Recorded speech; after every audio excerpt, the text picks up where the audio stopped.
Assalamualaikum everyone, hope you all are doing well. This is your host Miss Sana Ali. I'm a sociologist, and being a sociologist, it is my responsibility to create awareness regarding all the social institutions including our interpersonal relationships. So आज की इस video में मैं detail में बात करूंगी that we need to create equilibrium in our lives, in our relationships अगर हम खुश रहना चाहते हैं. हमारी ज़िंदगी में मोस्टली मसले इस वजह से होते हैं कि हम अपने डिफरेंट रिलेशनशिप्स को मिक्स कर देते हैं. हमें समझ नहीं आ रहा होता कि किसका क्या राइट है, या हमें पता भी होता है तो जिसका जो राइट है हमें उससे वो नहीं दे रहे होते हैं. हम एक तरफ या तो बहुत झुके हुए होते हैं, या हम एक खास रिलेशनशिप को बहुत अहमियत दे रहे हैं, एक रिलेशनशिप को निगलेक्ट कर रहे हैं. देखिए, बीइंग इंडिविजुअल्स ऑफ सोसाइटी, हमारी ज़िंदगी में बहुत सारे रिलेशनशिप्स होते हैं. वो हमारे बहन भाई भी होते हैं, वो हमारे माँ बाप भी होते हैं, वो हस्बैंड वाइफ भी होते हैं, बच्चे भी होते हैं, and other relationships as well. And हर रिलेशनशिप की अपनी इम्पोर्टेंस है. बट समटाइम्स लोग क्या करते हैं, या तो उनकी खुद की नाअहली होती है, या उनके माइंड में लोग ये आइडिया डालते हैं because of any other factors. लोग बैलेंस नहीं रख पाते अपनी लाइफ में, अपने रिलेशनशिप्स में इक्विलिब्रियम नहीं रख पाते, और ऐसा करने की वजह से कोई भी रिश्ता उनका नहीं बनता है, and at the end of the day वो बेचारे तन्हा रह जाते हैं. Let's take marital life example. हम वाइफ की बात करें. एक खातून जो नए घर में जाती है तो उसको बैलेंस रखना पड़ रहा होता है.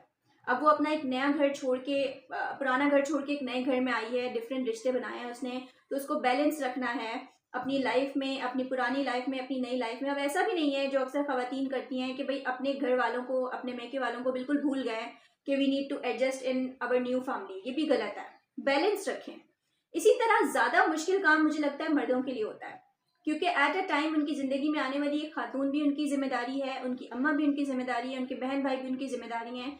बट उस बेचारे को या तो खुद पता नहीं होता, या उसके माइंड या आसपास के लोग ये बात डाल रहे होते हैं कि भाई ये खातून जो बाहर से आई है, दूसरे घर से आई है, she doesn't belong to you, ये तुम्हारी नहीं है. बहुत कम ऐसे लोग होंगे जो लड़के को ये समझाते हैं, स्पेशली उसकी फैमिली मेम्बर्स में से, कि भाई तुम्हारी वाइफ भी तुम्हारी जिम्मेदारी है, तुमने उसके भी राइट्स को पूरा करना है. वो बेचारा या तो अपने अम्मा अब्बा की जिम्मेदारियां संभालता है, या अपने भाई बहनों की जिम्मेदारियां संभाल रहा होता है, क्योंकि उसको ऐसा माइंड में इंटरनलाइज करवाया जाता है कि ये तुम्हारे एक्चुअल रिश्ते हैं. ये कॉन्सेप्ट गलत है. इक्विलिब्रियम रखना, बैलेंस रखना बहुत ज़रूरी है, क्योंकि इस तरह के मर्द जो कि अपनी वाइफ्स को निगोशिएट करते हैं, इग्नोर करते हैं because of their own family members, फिर at the end of the day वो वाइफ भी बेचारी नहीं रहती, और फिर वो फैमिली मेम्बर्स भी उसका साथ नहीं दे रहे होते हैं, वो तन्हा रह जाता है.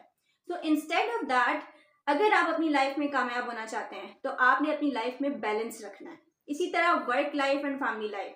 जॉब से आ रहे हैं, आके अपने बच्चों को टाइम नहीं दे रहे, आपके बच्चे की कभी भी तरबियत नहीं होगी. रिसर्चेस बताती हैं दैट 10 में से 7 बच्चे एक्सीडेंटली पोर्नोग्राफिक कंटेंट को एक्सेस करते हैं. क्यों? क्योंकि आज के माँ बाप जब जॉब से आते हैं तो थक हार के अपने बच्चे को खामोश करवाने के लिए, बजाय उससे बात करने के, उसके हाथ में मोबाइल फोन, टैबलेट पकड़ा देते हैं.